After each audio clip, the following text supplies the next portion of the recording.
जय माता दी, जय मां कामाख्या, देव राधा ट्रस्ट, सत्यवाणी चैनल रहस्यमय ज्ञान की दुनिया में आपको ले चलते हैं।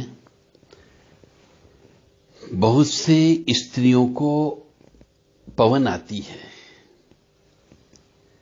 सवारी आती है ना, तो घर में गद्दी लगाते हैं और उस लड़की की अब शादी होने जा रही हो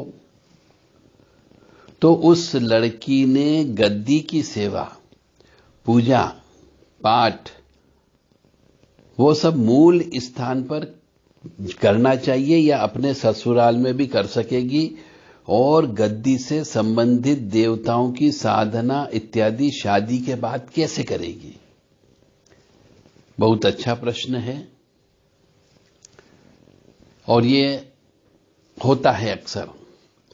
पहली बात तो ये बता दें कि जिस लड़की की शरीर में पवन आती हो,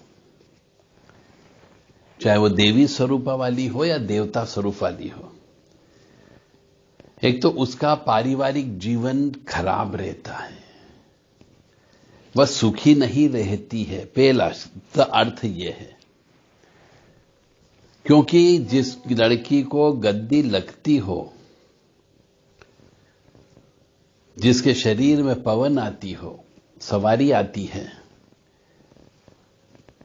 उसका घर नहीं बसता है। और यदि आप बसाने की कोशिश करोगे तो घर में क्लेश होगा, अशांति होगी, दुख मिलेगा, परेशानी मिलेगी, और एक समय के बाद में उस गद्दी, जिसके लड़की के शरीर में गद्दी आती है, वह शक्ति उस चोले को छोड़ के चली जाती है। बहुत सारे कारण है उसके पीछे। इसीलिए कहते हैं कि परिवार वाले मनुष्य को इन अदृश्य शक्तियों के साथ नहीं खेलना चाहिए।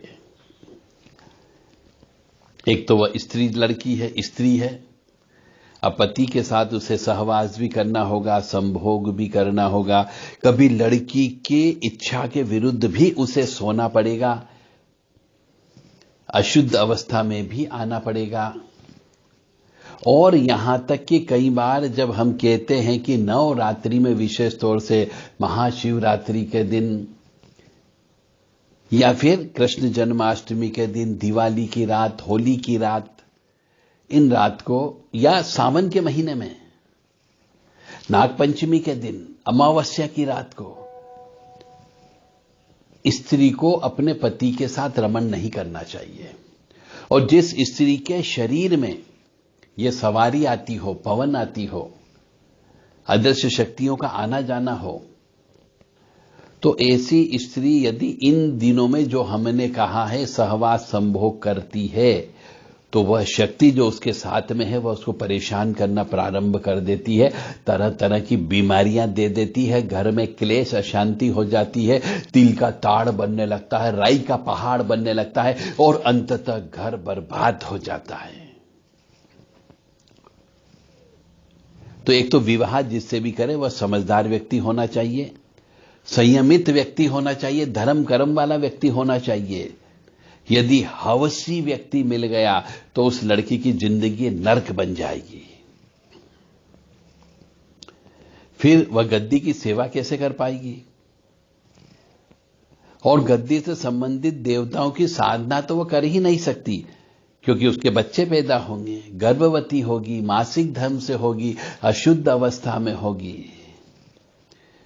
तो मेरा तो यही कहना है कि यदि किसी कुंवारी लड़की के शरीर में ऐसी सवारी आती हो या पवन आती हो, तो शादी के बाद पवन नहीं आए, ऐसा उससे वचन लेकर के चोले को छोड़वा देना चाहिए।